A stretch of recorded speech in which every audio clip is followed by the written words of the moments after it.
ಸಭಾಸದರೇ, ಇಲ್ಲಿಯವರೆಗೆ ಕಾರ್ಯಾರ್ಥಿಗಳಾಗಿ ಬಂದ ಎಲ್ಲ ಪ್ರಜೆಗಳ ಸಮಸ್ಯೆಗಳನ್ನು ಆಲಿಸಿದ್ದಾಯಿತು. ಅವುಗಳ ನಿವಾರಣೆಗಾಗಿ ತಕ್ಕ ವ್ಯವಸ್ಥೆಗಳನ್ನು ಮಾಡಿದ್ದಾಯಿತು. ಈಗ ಇಲ್ಲಿರುವ ನಿಮಗೆ ಯಾರಿಗಾದ್ರೂ ಯಾವುದಾದ್ರೂ ಕೋರಿಕೆಗಳಿದ್ದರೆ ಅದನ್ನು ಪ್ರಸ್ತಾಪಿಸಬಹುದು. ಸಕಾರಣವಾದ ನಿಮ್ಮ ಕೋರಿಕೆಗಳನ್ನು ಈಡೇರಿಸುವುದು ನನ್ನ ಕರ್ತವ್ಯವೆಂದು ಭಾವಿಸುತ್ತೇನೆ. ಪ್ರಭು, ರಾಮರಾಜ್ಯದಲ್ಲಿ ಯಾರಿಗೂ ಯಾವುದೇ ಸಮಸ್ಯೆ ಇಲ್ಲವೇನೋ ಎಂಬಂತಾಗಿದೆ. ನಾವೆಲ್ಲರೂ ಸಂತೋಷದಿಂದ ಸಂತೃಪ್ತಿಯಿಂದ ಇದ್ದೇವೆ. ತಮ್ಮ ಬಳಿ ಕೇಳಿಕೊಳ್ಳಲು ನಮ್ಮಲ್ಲಿ ಯಾವುದೇ ಕೋರಿಕೆ ಇಲ್ಲ ಪ್ರಭು.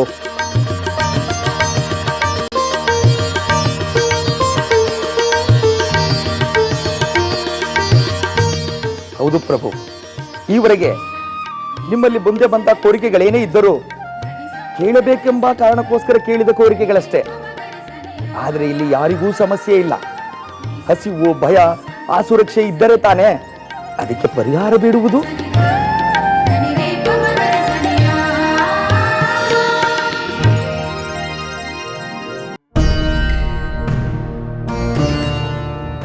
ಮಹಾಪ್ರಭು, ಧರ್ಮವನ್ನು ಮೀರಿದ ದುರಾಸೆಯಿಂದ ಆಸೆಗಳು ಮೂಡಬಹುದು.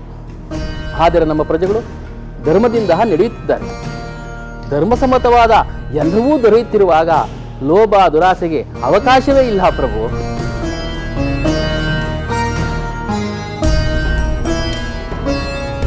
ಹೌದು ಪ್ರಭು, ನಮಗೆ ಅಗತ್ಯವಾದ ಎಲ್ಲವೂ ಲಭಿಸುತ್ತಿದೆ.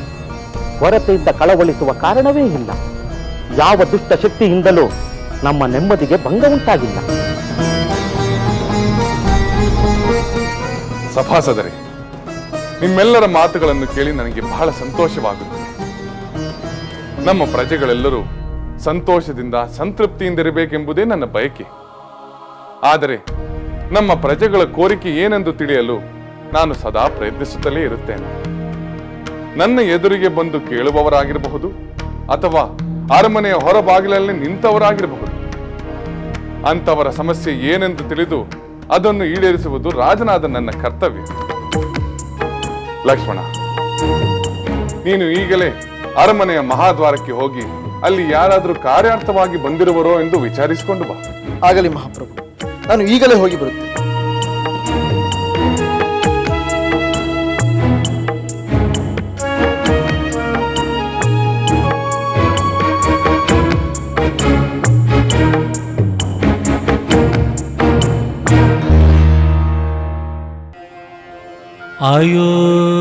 ಅಯೋಧ್ಯೆಯಲ್ಲಿ ಅಭಿಷಿಕ್ತ ರಾಣಿಯಾದವಳು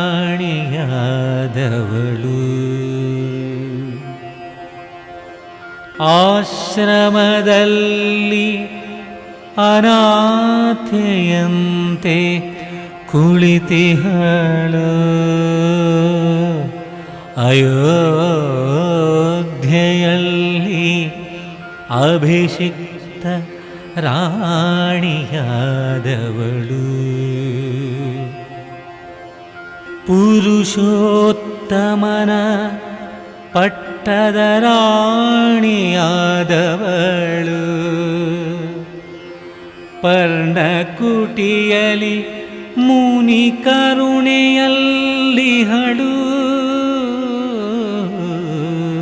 ಪುರುಷೋತ್ತಮನ ಪಟ್ಟದ ರಾಣಿಯಾದವಳು ಪರ್ಣಕುಟಿಯಲಿ ಮುನಿ ಕರುಣೆಯಲ್ಲಿಹಳು ಅನುಗಾಲವು ಪತಿಯ ಜೊತೆಗಿರುವ ಭಾಗ್ಯ ಕ್ಷಣಕಾಲವು ಪತಿಯ ನಗಲದ ಸೌಭಾಗ್ಯ ಬಯಸಿ ಅನುಗಾಲವು ಪತಿಯ ಜೊತೆಗಿರುವ ಭಾಗ್ಯ ಕ್ಷಣಕಾಲವು ಪತಿಯ ನಗಲದ ಸೌಭಾಗ್ಯ ಬಯಸಿ ಬಯಸಿ ನಿತ್ಯ ಸೇವಿಸುತ್ತಿದ್ದವಳು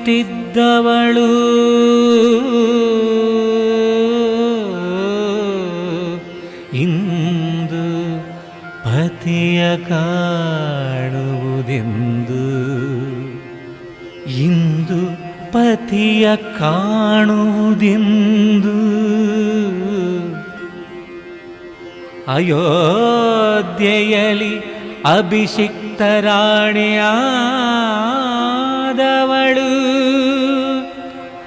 ಆಶ್ರಮದಲ್ಲಿ ಅನಾಥೆಯಂತೆ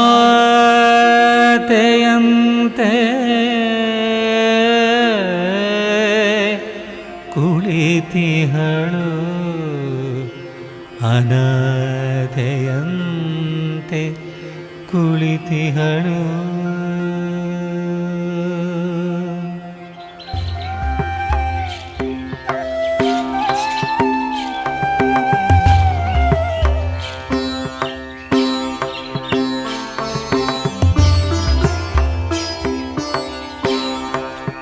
ಸೀತೆ,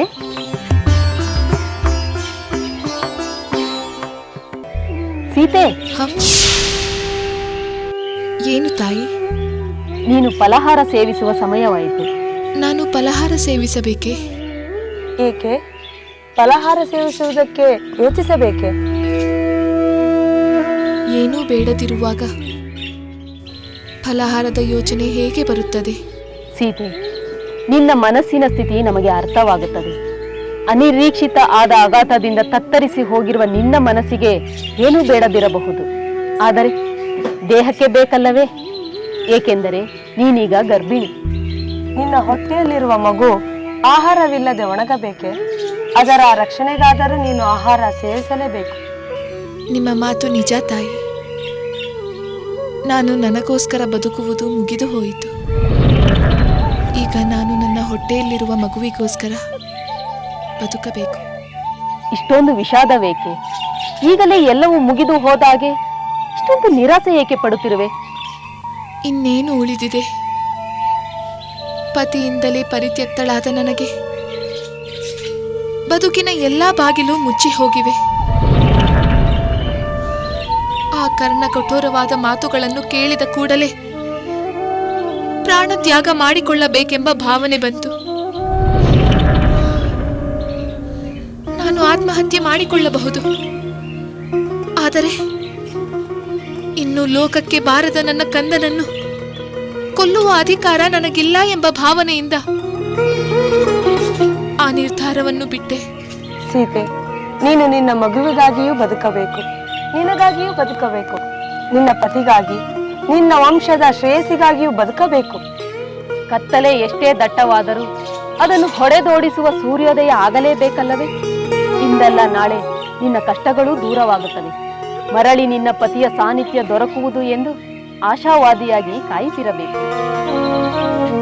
ನನ್ನ ಕಾಯುವಿಕೆಯಿಂದ ಶುಭವಾಗುವುದೋ ಇಲ್ಲವೋ, ಆದರೆ ನಿಮ್ಮೆಲ್ಲರ ಹಾರೈಕೆಯ ಅಕ್ಕರೆಯನ್ನು ಕಂಡು ನನ್ನ ಹೃದಯ ತುಂಬಿ ಬರುತ್ತಿದೆ. ಪೂಜ್ಯರಾದ ವಾಲ್ಮೀಕಿ ಮಹರ್ಷಿಗಳ ಆಶ್ರಯ ದೊರೆತದ್ದು ನನ್ನ ಪೂರ್ವಜನ್ಮದ ಸುಕೃತವೆಂದು ನಾನು ಭಾವಿಸುತ್ತೇನೆ. ಸೀತೆ, ನಿನ್ನಂತ ಮಹಾಪತಿವ್ರತೆಯ ಆರೈಕೆ ಮಾಡುವ ಅವಕಾಶ ಸಿಕ್ಕಿದ್ದು ನಮ್ಮ ಭಾಗ್ಯ. ತೆಗೆದುಕೋ, ಹಣ್ಣನ್ನು ಸೇವಿಸಿ.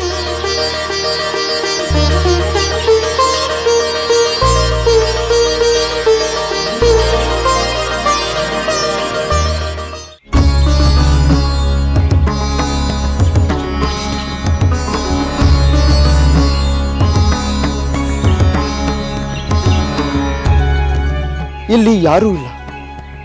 ಕಾರ್ಯನಿಮಿತ್ತ ಪ್ರಭುಗಳ ದರ್ಶನ ಮಾಡುವ ಇಚ್ಛೆಯುಳ್ಳವರು ಈ ದಿನ ಯಾರೂ ಇಲ್ಲವೆಂದೇ ಅರ್ಥ. ಅಂದರೆ ಸಭಾ ಕಲಾಪವನ್ನು ಮುಕ್ತಾಯಗೊಳಿಸಬಹುದು. ರಾಜಕುಮಾರ ಲಕ್ಷ್ಮಣನಿಗೆ ಪ್ರಣಾಮಗಳು.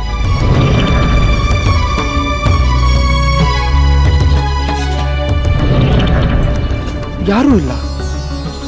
ನನಗೆ ವಂದನೆ ಹೇಳಿದವರು ಯಾರು? ಲಕ್ಷ್ಮಣ, ಏಕೆ ಅಚ್ಚರಿ ಪಡುತ್ತಿರುವೆ? ನಿನಗೆ ವಂದನೆ ಹೇಳಿದ್ದು ನಾನು.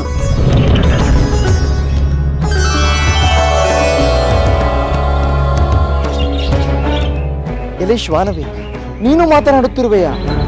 ಹೌದು ಲಕ್ಷ್ಮಣ. ನೀನು ಕಾರ್ಯಾರ್ಥವಾಗಿ ಇಲ್ಲಿಗೆ ಬಂದಿರುವೆಯಾ? ಹೌದು. ನಿನ್ನ ಕೃಪೆಯಿಂದ ಪ್ರಭುಗಳ ಮೂಲಕ ನನ್ನ ಕಾರ್ಯವೊಂದು ಆಗಬೇಕಿದೆ. ಅದಕ್ಕಾಗಿ ಬಂದಿದ್ದೇನೆ. ನಿನಗೆ ಯಾವ ಕಾರ್ಯವಾಗಬೇಕಾಗಿದೆ ಎಂದು ನಿರ್ಭಯವಾಗಿ ಹೇಳು. ಪ್ರಭುಗಳು ಅದನ್ನು ಖಂಡಿತ ನೆರವೇರಿಸುತ್ತಾರೆ. ಲಕ್ಷ್ಮಣ, ಅನ್ಯಥಾ ಭಾವಿಸಬೇಡ. ನನ್ನ ಕಾರ್ಯವೇನೆಂದು ಸಮಸ್ತ ಜೀವಿಗಳಿಗೂ ಅಭಯವನ್ನು ನೀಡುವ ಪುರುಷೋತ್ತಮನಾದ ರಾಮಚಂದ್ರನ ಎದುರಿನಲ್ಲೇ ಹೇಳುತ್ತೇನೆ. ಅಂದರೆ ಈಗ ನೀನು ಪ್ರಭುಗಳ ಸಂದರ್ಶನವನ್ನು ಬಯಸುತ್ತಿರುವೆಯಾ? ಹೌದು ಸೌಮಿತ್ರ, ನಾನು ಪ್ರಭು ರಾಮಚಂದ್ರನ ಸನ್ನಿಧಿಯಲ್ಲಿ ಮಾತನಾಡಲು ಬಯಸುತ್ತೇನೆ. ಆದರೆ ಎಂಬ ಸಂದೇಹದ ಧ್ವನಿ ಏಕೆ? ನೀನು ಸಂಕೋಚವಿಲ್ಲದೆ ಪ್ರಭುಗಳನ್ನು ಕಂಡು ಮಾತನಾಡಬಹುದು. ಲಕ್ಷ್ಮಣ, ಪ್ರಭು ಸಾನ್ನಿಧ್ಯವೆಂದರೆ ದೈವ ಸಾನ್ನಿಧ್ಯದಂತೆ. ಅಂತ ಕಡೆ ಅಧಮ ಯೋನಿಯಲ್ಲಿ ಹುಟ್ಟಿರುವ ನಾನು ಬರುವುದು ಉಚಿತವೋ ಅಲ್ಲವೋ ಎಂದು ಯೋಚಿಸುತ್ತಿದ್ದೇನೆ. ನೀನು ಬರಿಯ ಶ್ವಾನವಲ್ಲ, ಧರ್ಮ ವಿಚಾರಗಳನ್ನು ಬಲ್ಲ ಶ್ವಾನರೂಪಿ ಇರುವಂತಿದೆ. ಧರ್ಮಾತ್ಮನಾದ ರಾಮನ ರಾಜ್ಯದಲ್ಲಿ ಸಕಲ ಚರಾಚರಗಳಲ್ಲೂ ಧರ್ಮ ನೆಲೆಗೊಂಡಿದೆ. ಬೀಸುವ ಗಾಳಿಯಲ್ಲೂ ಧರ್ಮದ ಸುಗಂಧವೇ ತೇಲುತ್ತಿದೆ. ಅಂದ ಮೇಲೆ ಕಿಂಚಿತ್ತು ಧರ್ಮ ವಿಚಾರ ನನಗೆ ತಿಳಿದಿರುವುದರಲ್ಲಿ ವಿಶೇಷವೇನೂ ಇಲ್ಲ. ಅಂದರೆ ನಿನಗೆ ಪ್ರಭುಗಳ ಗುಣ ವಿಶೇಷಗಳ ಬಗ್ಗೆ ಸಂಪೂರ್ಣ ತಿಳುವಳಿಕೆ ಇದೆ ಎಂದಾಯಿತು. ಧರ್ಮ ಸ್ವರೂಪನಾದ, ಧರ್ಮದ ದಾರಿಯಿಂದ ಕಿಂಚಿತ್ತೂ ಅಲುಗದ ಮಹಾತ್ಮನಾದ ರಾಮಚಂದ್ರನ ಗುಣ ವಿಶೇಷಗಳು ಯಾರಿಗೆ ತಾನೇ ತಿಳಿದಿಲ್ಲ ಲಕ್ಷ್ಮಣ. ಶ್ರೀರಾಮಚಂದ್ರ ಪ್ರಿಯ ದರ್ಶನ, ಶತ್ರು ಭಯಂಕರ, ನೀತಿವಿದ, ಮಹಾ ತೇಜಸ್ವಿ, ಪ್ರಜಾ ವತ್ಸಲ, ಕರುಣಾ ಸಾಗರ, ಜಿತೇಂದ್ರಿಯ, ಶರಣಾಗತ ವತ್ಸಲ. ಹೇ ಶ್ವಾನವೇ, ನನಗೆ ಸಂತೋಷವಾಗುತ್ತಿದೆ. ನಿನ್ನ ಬಾಯಿಂದ ರಾಮಚಂದ್ರನ ಗುಣಗಾನವನ್ನು ಕೇಳಿ ನನಗೆ ಆನಂದವಾಗುತ್ತಿದೆ. ಕರುಣಾಮಯನಾದ ಅವನ ಸನ್ನಿಧಿಗೆ ಬರಲು ನಿನಗೆ ಹಿಂಜರಿಕೆ ಏಕೆ? ಸಕಲ ಜೀವ ಜಂತುಗಳನ್ನು ಅಕ್ಕರೆಯಿಂದ ಕಾಣಬಲ್ಲ ರಾಮಚಂದ್ರ ನಿನ್ನನ್ನು ಪ್ರತಿಬಂಧಿಸುತ್ತಾನೆಯೇ? ಪ್ರಭುವಿನ ಔದಾರ್ಯವನ್ನು, ಸ್ಥಾನಮಾನವನ್ನು ಮರೆತು ನನ್ನಂತವರು ದುರುಪಯೋಗಪಡಿಸಿಕೊಳ್ಳಬಾರದು. ಪ್ರಭು ಆಜ್ಞೆ ಇಲ್ಲದೆ ನಾನು ರಾಜಭವನವನ್ನ ಪ್ರವೇಶಿಸಲಾರೆ. ಹಾಗೆಂದು ನಾನು ರಾಮಚಂದ್ರನ ಬಳಿ ಹೇಳಬೇಕಾಗುತ್ತದೆ. ಹೇಳು ಲಕ್ಷ್ಮಣ. ಅನಂತರ ಪ್ರಭು ಏನು ಆಜ್ಞೆ ಮಾಡುತ್ತಾರೋ ಹಾಗೇ ನಡೆದುಕೊಳ್ಳುತ್ತೇನೆ. ಆಗಬಹುದು. ನಾನು ಈಗಲೇ ಹೋಗಿ ನಿನ್ನ ವಿಚಾರವನ್ನು ಪ್ರಭುಗಳಿಗೆ ನಿವೇದಿಸುತ್ತೇನೆ. ನೀನು ಇಲ್ಲಿಯೇ ಕಾದಿರು.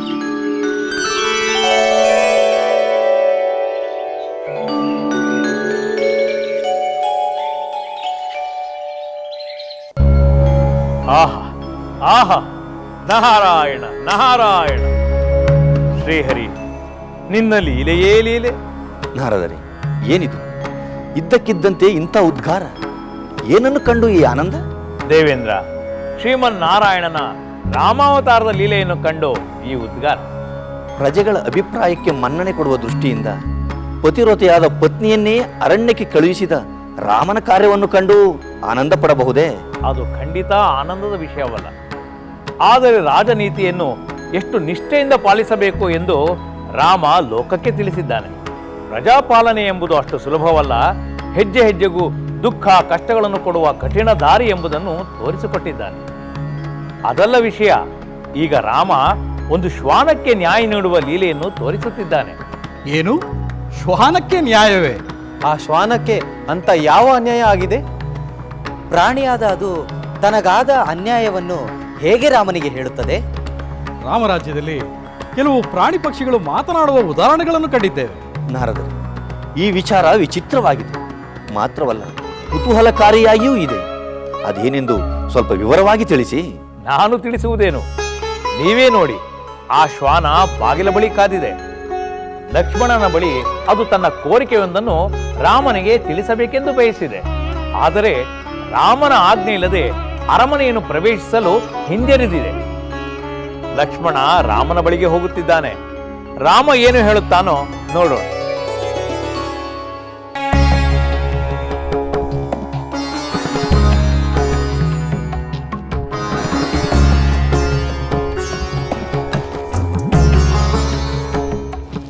ಮಹಾಪ್ರಭು, ನಿಮ್ಮ ಆಜ್ಞೆಯಂತೆ ಹೊರಬಾಗಿಲಿಗೆ ಹೋಗಿ ಕಾರ್ಯಾರ್ಥಿಗಳು ಬೇರೆ ಯಾರಾದರೂ ಇರುವರೇನೋ ಎಂದು ನೋಡಿದೆ. ಅಲ್ಲಿ ಯಾರೂ ಇರಲಿಲ್ಲ. ಆದರೆ ಅಲ್ಲಿ ಒಂದು ಶ್ವಾನವಿತ್ತು.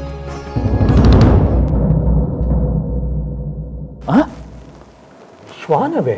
ಅದಕ್ಕೇನು ಕೆಲಸ?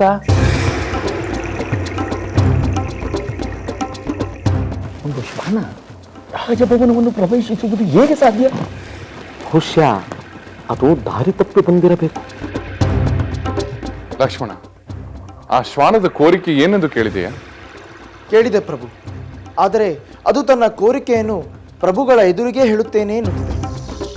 ಅಂದರೆ ಅದು ಸಾಮಾನ್ಯ ಶ್ವಾನವಲ್ಲ, ಯಾರಾದರೂ ಶ್ವಾನ ರೂಪದ ಮಹಾತ್ಮನೇ? ಅಲ್ಲ, ನಮ್ಮ ಪ್ರಭುಗಳ ಬಳಿ ಶ್ವಾನದ ಕೋರಿಕೆ ಏನಿರಬಹುದು? ನಮ್ಮ ರಾಜ್ಯದಲ್ಲಿ ಶ್ವಾನಗಳಿಗೆ ಕಷ್ಟ ಇದೆ ಎಂದು ಹೇಳಲು ಬಂದಿದೆಯೇ? ಲಕ್ಷ್ಮಣ, ನೀನು ಏಕೆ ಆ ಶ್ವಾನವನ್ನು ನನ್ನ ಬಳಿ ಕರೆತರಲಿಲ್ಲ? ಆದರೆ ಅಧಮ ಯೋನಿಯಲ್ಲಿ ಜನಿಸಿದ ತಾನು ರಾಜ ಸಾನ್ನಿಧ್ಯಕ್ಕೆ ಬರಲು ಸಂಕೋಚ ಪಡುತ್ತಿದೆ. ಚಿಂತೆ ಇಲ್ಲ, ಆ ಶ್ವಾನವು ವಿವೇಕದಿಂದ ಯೋಚಿಸುತ್ತಿದೆ. ನನಗೇಕೋ ಅದು ಶ್ವಾನ ರೂಪದ ಮಹಾತ್ಮನೇ ಇರಬೇಕು ಎನಿಸುತ್ತಿದೆ. ನಮ್ಮ ಪ್ರಭುಗಳ ಪ್ರಭಾವದಿಂದ ಒಂದು ಶ್ವಾನವು ಕೂಡ ಧರ್ಮ ನೀತಿಗಳ ಜ್ಞಾನ ಪಡೆದಿದೆ ಎಂದು ಹೇಗೆ ಹೇಳಬಾರದು? ಏನೋ ಇದು ತುಂಬಾ ವಿಲಕ್ಷಣವಾಗಿದೆ. ಲಕ್ಷ್ಮಣ, ರಾಜನಾದವನ ದೃಷ್ಟಿಯಲ್ಲಿ ತಾರತಮ್ಯವಿರಬಾರದು. ಕಾರ್ಯಾರ್ಥಿಗಳಾಗಿ ಬಂದವರು ಯಾರೇ ಆಗಿರಲಿ, ಅವರ ಸ್ಥಾನಮಾನಗಳು ಏನೇ ಇರಲಿ, ಅವರ ಕೋರಿಕೆಯನ್ನು ಈಡೇರಿಸುವುದು ರಾಜನಾದ ನನ್ನ ಕರ್ತವ್ಯ. ನೀನು ಕೂಡಲೇ ಹೋಗಿ ಆ ಶ್ವಾನವನ್ನು ನನ್ನ ಬಳಿಗೆ ಕರೆದುಕೊಂಡು ಬಾ. ಆಗಲಿ ಮಹಾಪ್ರಭು, ನಾನು ಈಗಲೇ ಹೋಗಿ ಆ ಶ್ವಾನವನ್ನು ಕರೆತರುತ್ತೇನೆ.